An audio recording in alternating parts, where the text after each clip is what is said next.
कि हम कहें कि अच्छा जी जो हो गया मिट्टी पाओ जी, आगे चलो। अब मिट्टी पाओ वाला मामला नहीं है। अब कोई फैसला कुन मोड़ पे हमें पहुंचना है। मेरे दिल के अंदर कोई इंतकाम की तमन्ना नहीं है, बदले की कोई तमन्ना नहीं है नवाज शरीफ के दिल में। हमारा मुतालबा ये नहीं कि इलेक्शन जीत के हुकूमत बनाए और बड़ी बड़ी गाड़ियों में बैठ के वज़ीर आज़म और वज़ीर आला बन के घूमते रहे। अगर मुल्क की खिदमत करना चाहते हैं तो हम दूध का दूध और पानी का पानी भी चाहते हैं। इस मुल्क को खराब किया किसने है, कोई उनसे पूछेगा। हर दफा हमें निकाल दिया गया, क्यों निकाल दिया गया? जिन्होंने इस मुल्क को यहाँ तक पहुँचाया है उनका भी मुहासबा होना चाहिए। अस्सलाम वालेकुम नाज़रीन, आप देख रहे हैं प्रोग्राम दो टोक। मैं हूं किरण नाज। मिट्टी पाओ नहीं होगा, मिट्टी पा दो वो आगे बढ़ो, इंतकाम नहीं, माशी इस्तेहकाम नहीं, एहतिसाब करो, फिर इक़्तिदार भी दो, मुझे क्यों निकाला का हिसाब भी दो। ये सब आखिर चाहते क्या हैं, ये किसी को समझ नहीं आ रहा है। हर गुजरते दिन और सियासी हालात के साथ बदलते ही नवाज शरीफ साहब का बयानिया भी है कि वो बदलता जा रहा है। क्या वो अपना बयानिया एक हथियार के तौर पर इस्तेमाल कर रहे हैं? मियाँ साहब का बयानिया क्यों बदल रहा है? सुनिए कि मुल्क के जो सीनियर सहाफ़ी और तज्ज़िया निगार हैं वो इस पर क्या राय रखते हैं, सुनिए ज़रा। नवाज शरीफ को अब मुश्किल ये है कि वो उसी मुक़्तदरा के साथ ही इस वक्त उनका इत्तेहाद है जिस मुक़्तदरा से उन्हें गिले भी हैं, माजी की मुक़्तदरा से। तो ये एक जो तज़ाद है, इससे वो कैसे निकल सकेंगे? अच्छा, सीनियर एनालिस्ट उनके तजिए आपने सुने। इसके साथ साथ एक और बड़ी इंटरेस्टिंग सिचुएशन है। मियाँ साहब के फिर से नए मुखालिफ बनने वाले बिलावल भुट्टो जरदारी साहब इस सूरत हाल पर क्या राय रखते हैं, वो भी सुने।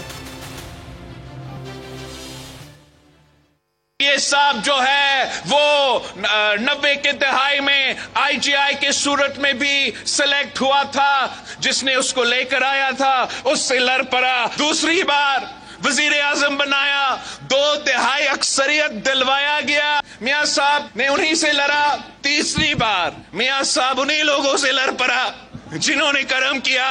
रायबंद का वजीर आजम ने अब 3 बार वजीर आजम तो बन चुका है और कोशिश में है कि उसको 4थी बार सिलेक्ट किया जाए, कि करना इसने वही है जो उसने 3 दफा पहले किया था। हम नाज़रीन, इस वक्त सूरत हाल यह है कि नवाज शरीफ वतन वापसी के बाद से कोई एक और ठोस बयानियाँ बनाने में नाकाम नज़र आ रहे हैं। दूसरी तरफ बिलावल भुट्टो साहब के पास भी अवाम को ऑफ़र करने के लिए शायद कुछ नहीं है, इसलिए वो मुसलसल मुख्तलिफ हलकों को ये पैगाम दे रहे हैं कि नवाज शरीफ को चौथी बार बजाय उन्हें मौका दें।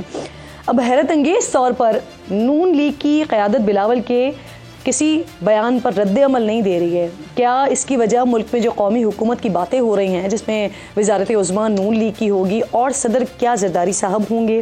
क्या बिलावल पर बल्कि जो आज नून लीग पर सख्त तनकीद बिलावल की जानिब से की जा रही है, वज़ारत उज़्मा नहीं मिलती तो क्या वो इस कौमी हुकूमत का हिस्सा बनेंगे? इन सवालों को लेकर आज प्रोग्राम में आगे चलेंगे। मेरे इंतहाई मोअज़्ज़ज़ मेहमानों में फैसल करीम कुंडी साहब पाकिस्तान पीपल्स पार्टी के सीनियर रहनुमा साथ मौजूद हैं, मुस्तफ़ा नवाज़ खोकर साहब सीनियर सियासतदान हैं मेरे साथ मौजूद हैं, सेनेटर हुमायूं मेहमद साहब मेरे साथ मौजूद हैं। अब तीनों मेहमानों की मैं शुक्रगुजार हूँ। मुस्तफ़ा नवाज़ खोकर साहब और फैसल करीम कुंडी साहब रेगुलर पार्टिसिपेट करते हैं प्रोग्राम में। हुमायूं साहब आप फर्स्ट टाइम आज स्टूडियो में मौजूद हैं, प्रोग्राम की भी गालिबन पहली दफ़ा शिरकत कर रहे हैं, मैं शुक्रगुजार हूँ। और आप दोनों की इजाज़त से मैं आपसे ज़रा बात का आगाज़ करना चाह रही हूँ। सर, ये मियाँ साहब ने कारगिल जंग के हवाले से बात छेड़ी है, सवाल किया है कि इस पर सवाल करने की वजह से उन्हें निकाला गया था। सर, अगर इस वजह से निकाला गया था तो फिर इस वक्त उनका जो एहतिसाब का मुतालबा है उस पर आप लोग साथ देंगे उनका? बिस्मिल्लाहिर्रहमानिर्रहीम। देखिए, जब आप एहतिसाब की बात करते हैं तो एहतिसाब तो बहुत लोगों का बहुत चीज़ों पे होना चाहिए। उसमें आप स्टार्ट करें, अगर हम लेट्स से थोड़ा सा ज़रा इससे पीछे जाते हैं, जैसे अभी हम सुन रहे हैं कि चीफ जस्टिस साहब शायद ले लें, जिन लोगों ने अगर भुट्टो साहब का जुडिशियल मर्डर किया था तो क्या उन कातिलों को सज़ा मिलेगी? ये मांग किसे रहे हैं साहब? नहीं, मैं तो उन जजेस की बात कर रहा हूँ जिन्होंने जुडिशियल मर्डर किया ना, मैं तो उनके ऊपर 302 लगेगी, चाहे वो जिंदा हैं या नहीं है। 4 में से मेरे ख्याल में 1 अभी भी जिंदा है, और अगर बाकी 3 नहीं है तो क्या उनके नाम से वो चीफ जस्टिस या जस्टिस का नाम स्ट्रिप होगा? Would they B shamed for what they did? अच्छा, उसके बाद आगे चले जाएं, मियाँ साहब खुद आ जाते, जिस तरीके से उन्होंने फंडिंग ली थी, जिस तरीके से उन लोगों ने 1990 में अपने आप को वो किया था, क्या उस चीज़ का एहतसाब होगा? क्या ये जो मनी ट्रेल्स वगैरह के इन चीज़ों की होगी? बाकी बहुत सारी चीज़ें, एक नहीं हज़ारों चीज़ें हर जगह पे करें। कारगिल का कर लेते हैं, आप ज़रूर करें, बाकी चीज़ों के लिहाज से भी करना शुरू करें। तो ये तो एक लंबी लिस्ट है। सर वो मुतालबा कर किससे रहे हैं इस वक्त में एहतसाब का? देखिए उनको इस वक्त समझ नहीं आ रही, उनको समझ इसलिए नहीं आ रही कि इस वक्त उनको लाके बुला दिया है एक डील के तहत। अब उनको वो समझ नहीं आ रही कि मैं आगे कैसे जाऊं। ग्राउंड रियलिटी जब देखते हैं वहां पे हर तरफ उनको पीटीआई नजर आती है, तो उनको समझ नहीं आ रही कि करे तो क्या करे, जाए तो किस पासे जाए। उनका बयानिया बन नहीं रहा। जो आप अपने शुरू में बता रही थी ना कि वो पलटियां खा रहे, वो एक्चुअली उनको समझ नहीं आ रही वो बयानिया क्या बनाए, क्योंकि उनका कोई बयानिया ना उनकी करंट सिचुएशन के साथ मैच कर रहा है और ना किसी भी लिहाज से वो आवाम उसको एक्सेप्ट कर रही है। सिंपल उनको कहना चाहिए कि जी बात यह है कि मैंने एक लंदन डील की थी, आ गया हूं, अब आप लोगों को unfortunately whether you like it you don't like it, I am here, हम वो क्या हुक्मरान खानदान है, आप लोग सारो महकूम हो, आप लोग मासूमाना बातें करते हैं आप। आपको समझ आ रही है सर वैसे ये मियां साहब का मुसलसल जो है वो बयानिया तब्दील हो रहा है, और जैसा कि मोमिन साहब कह रहे हैं कि बाय भी नहीं हो रहा है? बिस्मिल्लाहिर्रहमानिर्रहीम। देखें, मियां साहब ने अपना बयानिया शुरू किया था जब उनको निकाला गया था, और जब उन्होंने जलसे किया कि मुझे क्यों निकाला और वोट को इज्जत दो से शुरू हुआ। फिर जब पीडीएम की बुनियाद रखी गई और पीडीएम के जलसे शुरू हुए, तो मियां साहब ने कहा कि जिन लोगों ने मेरे साथ ज्यादती की, चाहे उनको जवाब देना होगा, बल्कि मैं उनको गरेबान से भी पकड़ूंगा। गुजरांवाला के जलसे में उन्होंने कहा। और उसके बाद जो है जब वो लंदन से पाकिस्तान पहुंचे, जब लाहौर मीनार पाकिस्तान पे, तो उन्होंने वो बयानिया छोड़ दिया। न उन्होंने ये पूछा कि मुझे क्यों निकाला या वोट को इज्जत दो, सब कुछ। आज उन्होंने दोबारा एक चीज़, जब हमने भी और मीडिया ने भी तनकीद की कि मियां साहब ने वो बयानिया छोड़ दिया है, तो आज उन्होंने दोबारा कहा कि जो है वो मैं सवाल करूँ, सवाल जो उन्होंने किए कारगिल के हवाले से भी उन्होंने कहा कि मेरा डिसीजन ठीक था, मुझे क्यों निकाला उसका मैं हिसाब जो है वो मतलब है कि मैं उसका पूछ करूँगा। किससे पूछेंगे? फिर आपने जो मीनार पाकिस्तान में कहा था कि मैंने जिन लोगों ने मेरे साथ कुछ किया मैं उनको माफ़ कर दिया, तो आपने उसके ऊपर दोबारा अपील दायर कर दी है फॉर एग्जांपल, या आपने उसके ऊपर दोबारा सोच लिया कि मैंने उनको माफ़ नहीं किया और मैं दोबारा एक जो बदला है जो भी है मैं उनसे लूँगा। यही मुझे तो यही समझ आ रही है वो इसी चीज़ की बात कर रहे हैं कि मैं जो है इनसे तो क्यों कर रहे हैं? क्या वो ये जो कौमी हुकूमत की बातें हो रही हैं इससे नाखुश हैं मियां साहब? देखिए, मुझे ये लग रहा है कि मियां साहब को ग्राउंड रियलिटी का पता चल गया कि पंजाब में उसकी जो है वो जो चीज़ छोड़ के गए थे एक ज़माने में, वो उनके पास जो तख्ते लाहौर कहलाता था, हाँ, वो जो है वो उनका पंजाब उनके ग्रिप में नहीं है। सही। वो अपनी हुकूमत नहीं देख रहे हैं। और जो भी वो पिछले दफ़ा यहाँ पे मुस्तफ़ा साहब की बात थी कि वो पानी में दूध मिलाना, क्या पानी में दूध भी मिला ले तो फिर भी शायद जो है ना वो दिवस है। लेकिन आपने एक बात की आज बिलावल, वो ये था कि 2018 में इमरान खान साहब को दूध में पानी मिलाकर लाया गया, मियां नवाज शरीफ साहब को पानी में दूध मिला के लाना पड़ेगा। सही। आप मुझे पता है आप बिलावल साहब के पर आना चाह रहे हैं, मैं आती हूँ उस पर, पहले मैं जरा चाह रही हूँ इसको हम कंप्लीट कर लें। सर ये क्या हो रहा है? ये पहले मियां साहब जो है वो आने से एग्जैक्टली पहले कहते हैं कि अब मिट्टी पाव नहीं होगा, फिर जैसे ही वापस आते हैं तो कहते हैं 40 साल सियासत का निचोड़ है कि सबको मिलकर आगे चलना चाहिए। अब वो फिर से जो बात कर रहे हैं, एहतसाब की बात कर रहे हैं, तो इतनी जल्दी यू टर्न तो खान साहब नहीं लेते थे जितना जल्दी मियां साहब ले रहे हैं। आपने पूछा कि हो क्या रहा है? पाकिस्तान के साथ मजाक हो रहा है, पाकिस्तान की अवाम के साथ मजाक हो रहा है। इस सारे बयानिए की तलाश में अवाम का बयानिया कहाँ है? मुझे ये बताइए कि हर जमात इलेक्शंस के लिए उतर रही है, कोई पार्लिमानी बोर्ड का इजलास कर रहा है, टिकटें बांट रहे हैं, कुछ जलसे शुरू किए हुए हैं। आपने किसी जमात का मंशूर सुना? अभी तक मंशूर किसी जमात का तैयार नहीं है। इलेक्शन का शेड्यूल जो है वो आज से चंद दिन बाद आने वाला है। पाकिस्तान के जो मसाइल हैं, पाकिस्तान के लोगों के जो मसाइल हैं, उसकी कोई गुफ्तगू नहीं है। आज अगर बड़ी पार्टियां मैदान में उतरी हैं तो वो इस बयानिए के साथ उतरी हैं। एक साहब कह रहे हैं कि 2017 में मेरे साथ बहुत बड़ी ज्यादती हुई, दूसरे साहब कह रहे हैं कि जी कि जनाब हमारे साथ इस वक्त बहुत बड़ी ज्यादती हो रही है। तो ज्यादती के अलावा जो लोगों के घर के अंदर खाने के लिए आटा नहीं है, साथ ज्यादती हो रही है, तो उसके ऊपर तो कोई गुफ्तगू करे। देखिए, आज इस मुल्क में एक आम आदमी को नहीं पता कि उसने अपना महीना कैसे गुजारना है, उसने अपना हफ्ता कैसे गुजारना है, और दिहाड़ीदार तबके को नहीं पता कि उसने अपना दिन कैसे गुजारना है। ये इस तरह के माशी हालात हो, 16 महीने की हुकूमत ने अवाम का बेड़ा गर्क निकाल के रख दिया। और यहां पर गुफ्तगू जो है वो ये कि मेरे साथ बड़ा जुल्म हुआ, मेरे साथ बड़ी ज्यादती हुई। भाई, आपने इक्तदार के मजे भी तो लूटे। अभी आपने जो स्टेटमेंट्स दिखाई, 16 महीने तो सब हुकूमत में हिस्सा रहे, सब इक़्तिदार के मजे लूटते रहे। आज उस महंगाई से जो उन 16 महीनों में की, अवाम के पास जाने के लिए कुछ ना कुछ तो घड़ना पड़ेगा। फिर उसके अंदर एक दूसरे के ऊपर हमले। आप 6 महीने पहले की तकरीरें निकाल कर देख लें तो आपस में सब लवी डवी थे, शीरो शक्कर थे, भाई भाई थे, एक दूसरे की तारीफें कौमी असेंबली में फ्लोर पे खड़े होकर करते थे। तो क्या अवाम को आपने बेवकूफ समझ रखा है? तो सियासत का अलमिया ये है कि सियासत इतनी दिवालियापन का शिकार हो गई है कि उसके अंदर अब सियासी जमातों के लिए सिर्फ और सिर्फ टारगेट ये है कि हम इक़्तिदार हासिल करें, और वो भी मुकम्मल इक़्तिदार नहीं, इक़्तिदार के टुकड़े। और उसके लिए एक बेशर्माना हद तक पावर पॉलिटिक्स की जा रही है, और उस पावर पॉलिटिक्स के अलावा अवाम का तो बयानिया किसी के पास है ही नहीं। ठीक है, अब जरा थोड़ा सा आगे बढ़ते हुए बिलावल साहब की भी बात मैंने आगाज में की थी। तो मोहम्मद साहब की बिलावल भुट्टो साहब जो बात कर रहे हैं इस वक्त कि नवाज शरीफ फिर से सेलेक्ट करने वालों से लड़ेंगे, तो ये बिलावल साहब ये मुल्की मफाद में बात कर रहे हैं या खुद पे नजर करम की बात कर रहे हैं, ये क्या बात कर रहे हैं? देखिए, उन्होंने बड़े ओपनली कहा हुआ है। किसको कहा है? मेरा सबसे पहले इख्तिलाफ इस जगह पे है, हम सियासतदान, मैं उसमें किसी एक पार्टी की बात नहीं करता हूँ, मैं सारे सियासतदानों की बात करता हूँ। हम सियासतदान जो है ना, हम लोग ने अपने आप को खुद इस तरह कर दिया कि हम लोग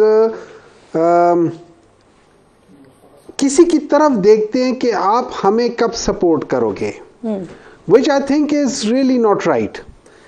अच्छा, अब अगर हम लोग कह रहे हैं कि किसी तरीके से लेट्स से बिलावल साहब कहते हैं कि अब उनको चांस मिलना चाहिए, या वो कहते हैं कि जी हम लोग जो बड़े लोग हैं उनको हट जाना चाहिए और हमें आ जाना चाहिए, और मेरे अलावा बाकी सारी, उन्होंने कहा कि मेरे ऊपर सिर्फ मैं वो वाहिद सियासतदान हूँ जिसके ऊपर कोई करप्शन नहीं है, जिसमें वो अपने वालिद साहब को स्पेयर नहीं कर रहे, क्योंकि बाकी सियासतदान में तो उनके वालिद साहब भी आ रहे हैं।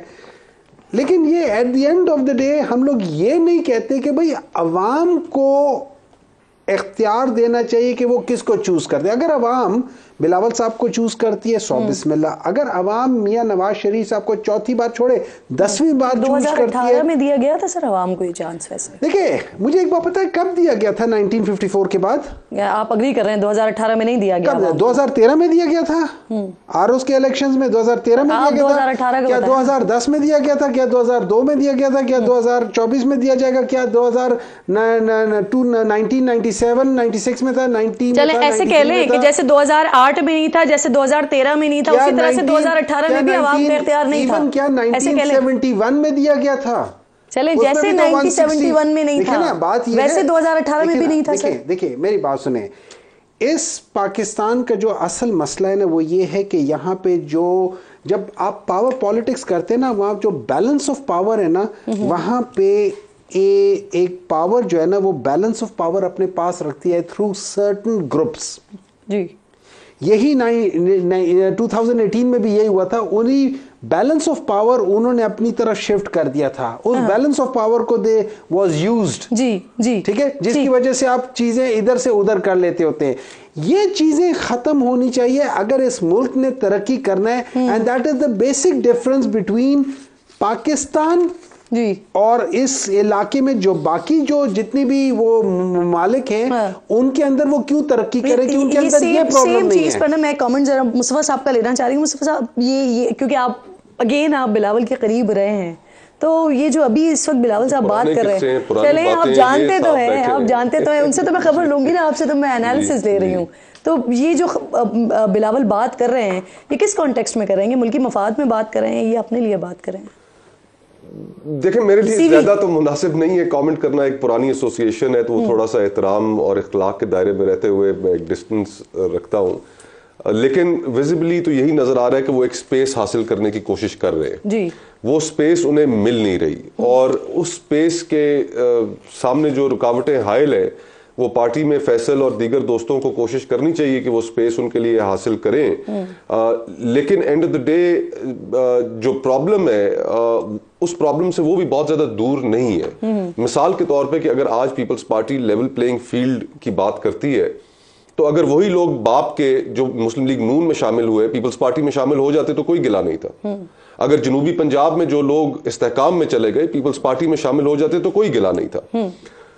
और ये अब दो एक पार्टी के अंदर मेरे ख्याल से सोचे हैं, और एक जरदारी साहब की जो सोच है वो ये है कि आप अपने आप को पावर पॉलिटिक्स के जरिए आगे बढ़ें। बिलावल साहब की जो सोच है वो इससे कदरे मुख्तलिफ है। अब जब उस स्पेस की और उस सोच को जब जगह नहीं मिलती तो फिर उसके ऊपर वो आप कह रहे हैं स्पेस क्रिएट करना चाहिए पार्टी के अंदर जो लोग मौजूद हैं। सर, ये बिलावल साहब के मुताबिक नवाज शरीफ साहब जब आए वो 3 बार सिलेक्ट होकर आए, शहबाज शरीफ साहब इलेक्ट हो गए थे, ऐसा ही है? बिल्कुल ऐसे ही है। देखें, उन्होंने जो बात की, उन्होंने पिछले इलेक्शंस की बात की जब उनको 2/3 मेजॉरिटी भी मिली, और 2/3 मेजॉरिटी के बाद भी वो इस्टेब्लिशमेंट के साथ लड़े, उससे पहले भी इस्टेब्लिशमेंट के साथ लड़े, उन्होंने अपना कभी भी टेन्योर पूरा नहीं किया। और जो आज वो बात कर रहे हैं कि मैंने एहतसाब करना है, तो 16 महीने जब हुकूमत थी, उनके भाई वज़ीर आज़म थे, तो उस वक्त ये ले आते अपने भाई को, कहते और कैबिनेट में ले आते कि ये मेरा हिसाब किताब करो, इस आने के मतलब जो भी मुझे ये खदशात हैं या जो भी हैं और मेरे साथ जुल्म हुआ है। इसको ऐसे थोड़ा सा आसान कर लें। मियाँ साहब जो थे वो पिंडी के वजीर आजम थे और शहबाज शरीफ साहब जो थे वो आवाम के वजीर आजम थे, ये कह रही है पीपल्स नहीं, मैं बस ये नहीं कह रहा हूँ। देखें, उस वक्त अदम एतमाद की तहरीक आई थी। अदम एतमाद में आपको नंबर गेम्स पूरी करें। नंबर गेम्स में मुख्तलिफ सियासी जमातों ने उनको जो है वो वोट किया। उसमें नहीं था कि कोई इलेक्शन के जरिए थे, वो एक आपके पास नंबर गेम से मुख्तलिफ सियासी जमातें थी, वो एक इतिहाद बना, PDM थी। सर, हर इलेक्शन के लिए नंबर चाहिए होते हैं? हर इलेक्शन के लिए नंबर चाहिए। हम ये भी नहीं कहते, हम ये कहते हैं, बिलावल साहब की स्पीच है, हम ये कहते हैं कि इस मुल्क की आवाम को आप एक दफ़ा तो चांस दे दें, वो भला PMLN को वोट कर दें, वो भला PTI को वोट कर दें, जिसको भी वोट करें उनके जरिए आप करें। देखें, अब लोगों में शऊर आ चुका है, आपकी 60% से ज़्यादा आबादी यूथ की है, मोबाइल आ चुका है। आप अगर इस दफ़ा भी सिलेक्शन होगी या लाडलापन होगा तो अवाम उस हुकूमत को, उस पार्लियामेंट को नहीं मानेगी और वो नहीं चल सकेगी। किसी आप जिस तरीके से भी चलाना चाहे नहीं चल सकेगी। लेकिन ये चीज़ हम ये कह रहे हैं कि करने दें। अगर हम गलत हैं, हमें लोग वोट नहीं करते तो ना करें, हम पोजीशन में बैठ जाएंगे, या कोई और गलत है पोजीशन में बैठ जाए। सर, मरियम साहिबा के स्टेटमेंट पर भी कमेंट करें। वो कह रही हैं कि जो फेवर की बात करते हैं मियाँ साहब के, उनको शर्म आनी चाहिए, और आजकल ये बात जो है वो PTI से ज़्यादा आप लोग कर रहे हैं। हम तो देखें, हम तो कहते हैं लेवल प्लेइंग फील्ड की हमने जो बात की, हमने इस पर नहीं की है कि मैं मुस्तफ़ा साहब कह रहे हैं कि शायद हमने किया कि बलूचिस्तान हमारी पार्टी किधर गई है या जहांगीर तरीन साहब किधर जा रहे हैं या किधर आ रहे हैं। बात यह है कि जो रवैया इख्तियार किया जा रहा है पंजाब में, इनको भी शायद शिकायत आई हो मुख्तलिफ लोगों से, हमें शिकायत आई हैं मुख्तलिफ लोगों उस वक्त भी, और अभी भी आप देखिए ओपनली है। मैंने कई दफ़ा प्रोग्राम में कहा है, क्या किसी खाकान अबाई साहब वज़ीर आज़म है ना, साबिक PMLN के रहे ना, उनको मैं बोल दूँ आप लंदन जाए, आपको आके हाई कमिश्नर सी ऑफ करे, या वो कहीं पंजाब में विजिट पे जाए, अपने मरी चला जाए, जिस तरीके से जो रवैया नवाज शरीफ साहब के साथ हो रहा है वो खाकान अबाई साहब के साथ हो जाए, तो हम बोले कि सारे फॉर्मर प्राइम मिनिस्टर के साथ ये रवैया इख्तियार किए जा रहे हैं। अगर आप एक शख्स के साथ रवैया इख्तियार करेंगे तो फिर सवाल तो उठेंगे ना। आपके साथ अगर लाडलापन हो रहा है और आप बोले सवाल भी ना उठाएं, और आप कहते हैं कि हमें जहां से उतारा गया था वहां पे हमें दोबारा बिठा दें, आपको 3 दफा पहले बिठा दिया गया था और फिर 3 दफा साल 2 बार लड़ गए थे। अभी भी जो जिस इशू पे आप लड़े थे कारगिल पे, आप दोबारा उसको उठा रहे हैं कि मैंने ठीक किया था, और फिर आप अगर कहते हैं कि मेरे साथ सवाल करने पे मुझे हटाया गया, वो बकौल उनके हटाया गया था, तो 16 महीने कर लेते थे साहब, भाई वज़ीर आज़म था, आप ले आते, हम काबीना के मेंबर थे। आपने तो उस वक्त नहीं कहा कि मेरा भाई वज़ीर आज़म है, मुझे अपने भाई की हुकूमत में इंसाफ चाहिए। विकेट के दोनों तरफ खेल रहे हैं मियाँ साहब। नहीं, अब वो कह रहे हैं कि नहीं, मैं आऊंगा तो मैं अपने इंसाफ खुद करूंगा, और मैं उस नैब से जो कल धड़ाधड़ उनको सजाएं दे रही थी, आज वही नैब धड़ाधड़ उनको कह रहे हैं। वो कहते हैं हम तो बिल्कुल कोई बात बरी हो रहे हैं। हम ब्रेक का मौका दें, छोटा सा ब्रेक लीजिए, ब्रेक के बाद वापस आते हैं। तीनों मेहमान साथ ही मौजूद हैं।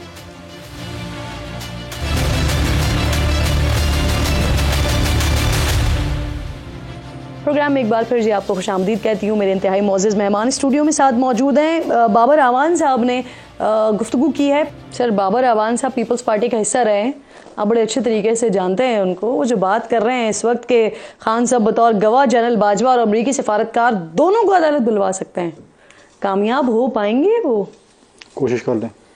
अच्छा, मैं यही कह सकता हूँ, ज़्यादा कुछ नहीं कह सकता। हमारे साथ रहे हैं, अब हमारे अपोनेंट है, तो मैं अगर कहूँ कि क्या है, लेकिन मैं समझता हूँ बस यही उनके लिए काफ़ी है जुमला कि वो कोशिश कर लें। वो वकील हैं, खान साहब के वकील हैं, तो वो कोशिश कर लें कि वो क्या करना चाहते हैं, लेकिन अपनी पार्टी के साथ और अपने पूरे, क्योंकि मुख्तलिफ वकला आई थिंक PTI के चेयरमैन को जो है वो मुख्तलिफ केसेस में वो कर रहे हैं। तो उनका देखते हैं क्या होता है। अब खोखर साहब, ये साइफर केस में गुज़िश्ता समाअत पर खान साहब ने बाजवा साहब का तस्करा किया, फिर अंसार अब्बासी साहब की खबर थी कि बाजवा साहब अदालत में पेश होने के लिए तैयार हैं। सर, आपको लगता है कि साबिक आर्मी चीफ कुछ चल कर आए, अदालत में पेश हों, गवाही दें? पॉसिबिलिटीज है इसकी? तो अदालत उन्हें कंपेल करती है कि वो आए और वहां पर आकर स्टेटमेंट अपना रिकॉर्ड कराएं, तो फिर तो अदालत के ऑर्डर से तो कंप्लाई करना पड़ेगा। लेकिन खान साहब के पास अगर वो इस तरह की कोई चीज अदालत के सामने रखते हैं कि मैं इस शख्स को बतौर विटनेस बुलाना चाहता हूं, तो अगर तो वो केस के साथ कोई रेलेवेंस हुई तब तो अदालत ऐसा ऑर्डर कर सकती है। लेकिन अगर रेलेवेंस ना हो तो उसके अंदर एक बड़ा सीधा सा असूल है कि anything that comes in your knowledge by virtue of a person being in office या official capacity, तो उसमें मेरे ख्याल से उनको एविडेंस के लिए कंपेल करना मुश्किल होगा unless and until he wants to come himself। बाहर तौर ये मीडिया की कंजम्पशन के लिए तो बातें ऑब्वियसली बैठ के टॉक शोज भी हो जाएंगे, डिस्कशन भी हो जाएगी, लेकिन एंड ऑफ द डे जो साइफर केस के अंदर जो अब मैटर कर रहा है वो तो यही है कि बहुत जल्द हमें लग रहा है कि फर्द जुर्म भी आयद हो जाएगी और फर्द जुर्म आयद होने के बाद जो ट्रायल है वो अपने कंक्लूजन की तरफ जाएगा। और उसमें बज़ाहिर ऐसा नहीं नजर आता कि कोई रिलीफ उनको कोई मिल पाएगा। खान साहब के लिए कोई रिलीफ नजर नहीं आ रहा। सर, एक तो इस पे कमेंट कीजिएगा, साथ साथ ये 190 मिलियन पाउंड केस खान साहब की कैबिनेट के रुकन जुबैदा जलाल साहिबा, उनके बारे में ये खबरें आ रही हैं नैब को बयान देने के हवाले से। तो सर, उन्होंने इस मामले की तहकीकात का मुतालबा किया था लेकिन खान साहब ने किसी की सुनी नहीं थी, इस तरह की बात उनकी जानिब से ऐसी खबरें आ रही हैं। आपको नहीं लगता अगर अहम और फर्स्ट हैंड गवाही खान साहब के लिए आ जाती है इस तरह की, तो ये मुश्किलात जो बात कर रहे हैं कि शायद आगे कोई रिलीफ साइफर केस में मिलता हुआ नहीं दिखाई दे रहा, दूसरी तरफ इस तरह की गवाही आ जाए तो बड़ा इजाफा नहीं हो सकता मुश्किलात में? देखिए, when it comes to 190 million pounds की जो मसला है, उसमें सिंपल सी बात यह है कि अगर मैं बेनिफिशियरी हूँ तो मैं किस लिहाज से मैं बेनिफिशियरी हूँ। अगर पैसा मेरे अकाउंट में नहीं आया, पैसा सुप्रीम कोर्ट के अकाउंट में है, वो गवर्नमेंट का ही अकाउंट है, उस बंदे को एनसीए ने कहा था कि भाई आप बताओ कि किस अकाउंट में जाए। उस बंदे ने सुप्रीम कोर्ट वालों से पूछ के एक अकाउंट नंबर दे दिया था, उसमें चला गया था। इट वाज नॉट के एनसीए ने कहा था कि इसको पाकिस्तान भेजो। एनसीए ने उस बंदे जिसके पैसे थे उसको इख्तियार दिया था कि आप बताओ किस अकाउंट में जाएं, उधर चले गए। वो इमरान खान के अकाउंट में नहीं गए। उसके अलावा जो ज़मीन के हैं, आप उसकी जो डीड्स हैं आप उनको देख लें, उसमें लिखा हुआ है कि इसमें इन लोगों को कोई फाइनेंशियल, किसी किस्म का फाइनेंशियल बेनिफिट नहीं है, ना किसी किस्म की उनको कोई ऑनरेरियम मिल रहा है, ना कुछ और चीज़ मिल रही है। और जो प्रॉपर्टी की बात है, उस प्रॉपर्टी में उन्होंने कहा हुआ है कि इमरान खान, उनकी मिसेस और उनके कोई भी रिलेटिव किसी भी लिहाज से किसी को कोई चीज़ उनके मुंतकिल नहीं होगी। इनफैक्ट ये उसमें एक है कि अगर ये किसी वजह से डिसॉल्व होती है तो ये सारी प्रॉपर्टी वापस उसी बंदे के पास चली जाएगी जिसने ये डोनेट की है। सो मुझे समझ नहीं आती कि इसमें करप्शन कहाँ है, किस चीज़ की करप्शन। ना पैसा मेरी जेब में आया, ना प्रॉपर्टी मेरी जेब में आई है, तो करप्शन किस बात का है? हाँ, लेकिन अगर हम लोगों की जो अदालतें हैं जो कि किसी को कत्ल भी कर सकती हैं, गलत जुडिशियल मर्डर भी दे सकती है, इस किस्म की चीज़ें भी कर सकती हैं, और वो करना चाहे कुछ चीज़ है और एक बंदे के पास इख्तियार है डिसीजन लेने का, वो गलत डिसीजन ले ले। एक बंदे के पास इख्तियार है कि एक केस को एडमिट करने का, हालांकि उस केस के ऊपर टाइम बाउंड है, जैसे तोशा खाना है कि आप विद इन 90 डेज या 180 डेज के अंदर कर सकते हो, उससे बाहर नहीं कर सकते हो। आप 2.5 साल बाद उस चीज़ को दोबारा एक्सेप्ट कर रहे हो। तो अगर यही करना है तो फिर आप जो मर्जी करते फिरो ना, तो फिर आपको कोई रोक नहीं रहा। उसका हम कुछ कह नहीं सकते। और साइफर के लिहाज से साइफर सर मैंने ब्रेक लेना है, ब्रेक का टाइम बहुत जल्दी आ जाता है। ब्रेक लेकर अभी आप आई थी, बस सर देख लीजिए। थैंक यू सो मच आप तीनों मेहमानों का। एक छोटा सा ब्रेक लीजिए, ब्रेक के बाद वापस आते हैं। तो सारा इनाम कत्ल का आज फैसला महफूज हो गया है, वालिद साहब साथ मौजूद होंगे, उनसे बात करेंगे ब्रेक के बाद।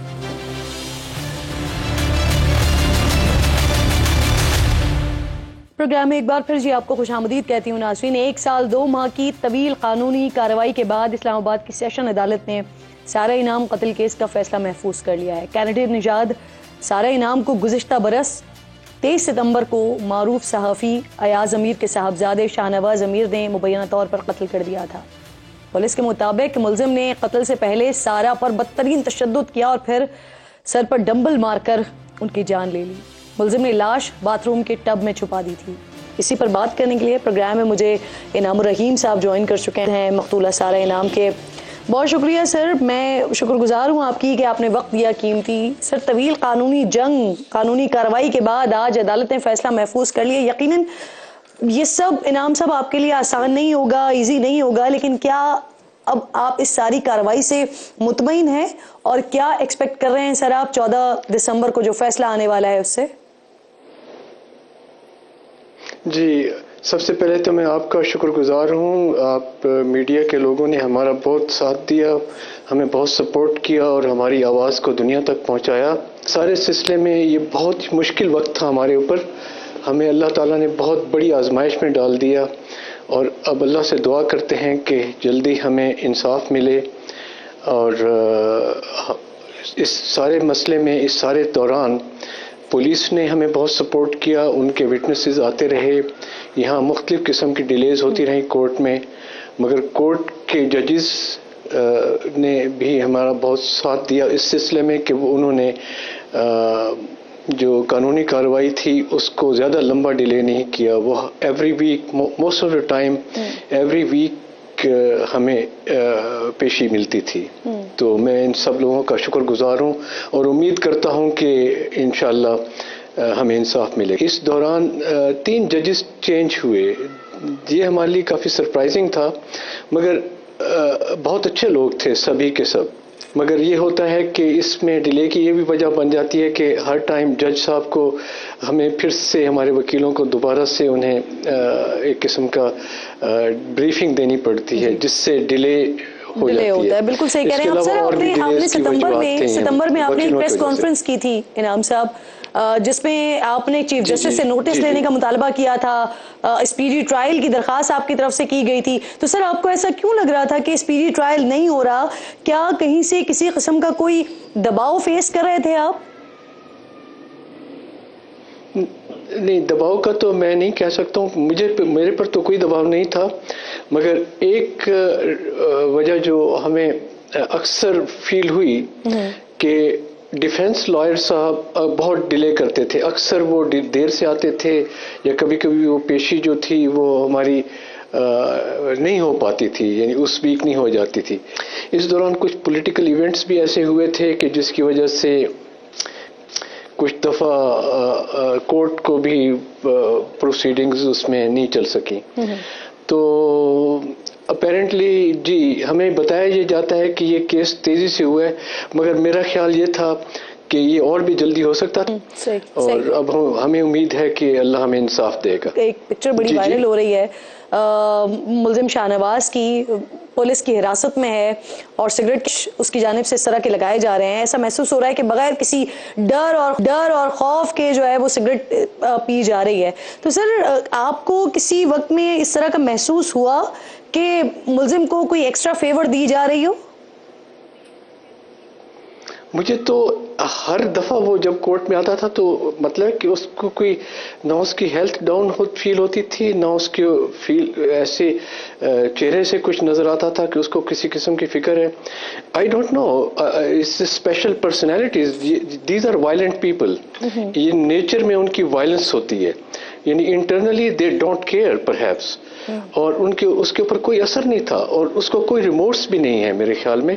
और आज जो उसने 10 सेकंड के लिए, उसने 15 सेकंड के लिए जज साहब के सामने जो बात की, ऐसा फील हो रहा था कि he had huge hatred against my daughter, और पता नहीं उसने उससे लाखों रुपए भी, यानी एज सुन एज उसने इस शादी का ढोंग रचाया, इमीडिएटली आफ्टर उसने एक्सटॉर्शन शुरू कर दी, उससे पैसे लेना शुरू कर दिए। हालांकि दोस्त ने अपने इंस्टाग्राम को इस्तेमाल करते हुए पूरी उन्होंने स्टोरी वहां पर लिखी थी, बिल्कुल मुझे याद है। सर, ये बताइए, आप लोगों ने इस केस में मुलजिम की वालिदा के हवाले से भी बात की, नामजद किया, वालिद बरी हो गए मुलजिमा के हवाले से, आप लोगों का मौकफ ये है कि उन्होंने जानबूझकर पुलिस को इत्तला नहीं दी।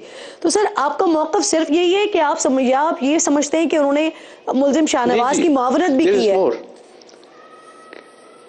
जी जी, एक्चुअली उनके वालिद साहब is a decent man, actually that was the face जिसको हम तो कनाडा में थे and I didn't know this people, हमें कुछ पता नहीं था। हमारे सामने जो फेस था इट वाज शाहनवाज अमीर साहब का था, ना सॉरी अयाज अमीर साहब का था, जिनको हम कभी कभी जी ही वाज ए जेंटलमैन, हम उनको टीवी पे देखते थे और that was the impression we carried in our hearts कि ओ उनका बेटा होगा, must be a decent and nice man. तो कोई बात नहीं, हमारी बेटी ने अगर आपस में इन्होंने आप कुछ एग्री कर लिया तो शुरू में तो हमें डेफिनेटली हमें ऑब्जेक्शन था, हमें बुरा भी लगा, सैड भी हुए हम। तो इस सारे ट्रायल के बाद आपको क्या लगता है सर, जो वालिद और वालिदा के हवाले से आप लोग मौक़िफ़ लेके गए, तो क्या आपको यही लगता है कि उनकी वालिदा ने मुआवनत की है शाहनवाज की इस पूरे मर्डर में? ओह यस, जी जी, यही तो मैं आपको बताना चाह रहा हूँ कि देखिए किरण, आप इमेजिन कीजिए उनके वालिद साहब he was away, he didn't know perhaps and he didn't care actually, and that is unfortunate, he should have cared. उन्होंने बस, उनका ये कसूर है कि he didn't care and he thought the things will be okay, but unfortunately it didn't happen like that, और that was only his fault, but उन्होंने inform भी किया, that is nice of him. मगर उनकी वालदा के ऊपर मैं उनको बिल्कुल बरी नहीं कर सकता हूं, क्योंकि ये हो ही नहीं सकता कि उसको जिस तरीके से उसने मेरी बेटी को मारा है, it was a huge torture. उसको it was not a bullet shot and it was, गला भी नहीं घोटा गया उसका क्योंकि आवाज ना निकले, it was a constant, perhaps I can not describe it, मेरे लिए तो इट इज सो डिफिकल्ट कि जिस तरीके से बयान किया जाता है, it must have taken a long time, तो उसको कैसे पता नहीं लगा? आपकी बेटी वो चीखी होगी, हाँ, और वो इसको कैसे नहीं पता लगा? और इनका घर इतना बड़ा नहीं है कि आवाज ना जाए, रात के टाइम आवाज तो मीलों दूर तक जाती है, जरा सी आवाज भी हो तो हाउ शी डिडंट हियर, उसने सुना, उसने इग्नोर किया, और या हो सकता है कि उसने मुआवनत भी की हो, क्योंकि बाद में कुछ पानी वानी पड़ा हुआ था, उसने कुछ नीचे से ब्लड वगैरह भी साफ वॉश किया करने की कोशिश की थी उस पूरे एरिया को। सर ये कहिए, जी ये कहिए नाम साहब, उस लड़के ने, शाहनवाज ने, जी सुनिए, शाहनवाज ने 5:30 बजे सुबह भी तस्वीर खींची है मेरी बेटी की, when she was dead already, और वो उसके कैमरे से निकली है फोन से। फैसले के बाद आप लोगों का क्या इरादा है? ऑब्वियसली आपकी जिंदगी का बहुत बड़ा लॉस, एक बाप के लिए उसकी बेटी का चले जाना और इस तरह से चले जाना ही बहुत अजियतनाक है किसी भी बाप के लिए। सर क्या आपका इरादा है, यहीं रहेंगे या वापस कनाडा चले जाएंगे? नहीं जी, देखिए इवेंचुअली तो हम वहीं वापस जाएंगे, क्योंकि हमारा सारा जो है bread and butter it is in Canada. Pakistan में मैंने कोई 11 साल टीचिंग की है, पेशावर यूनिवर्सिटी में 8 साल मैंने एटॉमिक एनर्जी कमीशन में काम किया है। I got zero, nothing from Pakistan, no pension, no nothing. मैंने 15 साल कनाडा में काम किया है, उसकी मुझे पेंशन मिलती है एंड ये मेरे बुढ़ापे का वही एक जगह सहारा है। सारा एक बहुत अच्छी इंसान थी, जिंदगी में बड़ी एम्बिशियस थी, कुछ करने की ख्वाहिश रखती थी और बहुत कुछ इनफैक्ट वो करती भी रही, कर भी चुकी, जैसे कि उनकी दोस्तों ने बताया। सर कोई उनकी सारा की ऐसी ख्वाहिश जो अब आप पूरी करना चाहते हो और आप उस पर सोच रहे हो? जी हाँ जी, वो पढ़ने लिखने की बहुत शौकीन थी। उन्होंने यहाँ पर भी अपने टॉप किया था जब ओ लेवल के अपने स्कूल में, और वहाँ पर भी उन्होंने जब हाई स्कूल पास किया तो कनाडा में उन्होंने हाई स्कूल ग्रेजुएशन किया था, जिसको 12वीं के बराबर यहाँ समझा जाता है, 13वीं के बराबर। तो शी ट्यूशन स्कॉलरशिप वहाँ पर वो जो टॉप 5% बच्चों को मिलता है, तो यूनिवर्सिटी में she has been getting scholarship. जब उन्होंने BA MA किया तो उनकी स्कॉलरशिप थी कि उनकी एक टीचिंग की तरफ थी और दूसरा वो गरीबों का बहुत ख्याल रखती थी। अबू धाबी में भी जब भी कोई गरीब लोग अगर उसकी लाइन में आगे खड़े होते थे या पीछे ग्रोसरी वगैरह की, तो अक्सर वो उनका बिल पे कर दिया करती थी, तो जो पाकिस्तानी होते थे। तो हम इंशाल्लाह उसकी इस लेगेसी को कंटिन्यू करेंगे और हमें यहाँ पर भी हम कोशिश करेंगे कोई ना कोई हम इस तरह का सिस्टम शुरू करें वेलफेयर के लिए। ठीक, बहुत बहुत शुक्रिया इनाम साहब, आप प्रोग्राम में साथ मौजूद थे और आप कह रहे हैं कि एक तो वेलफेयर के काम, क्योंकि सारा अभी करती रही अपनी ज़िंदगी में, उसको आप कंटिन्यू करना चाहते हैं और फैसले के बाद वालिदैन ऑब्वियसली वापस कनाडा चले जाएंगे। प्रोग्राम का वक्त भी ख़त्म हो गया है। इंशाल्लाह नाज़रीन से मुलाकात होगी कल। अपना और अपने मुल्क का ख़ास ख्याल रखिए और फ़लस्तीन को अपनी दुआओं में याद रखिए। अल्लाह ने के बाद।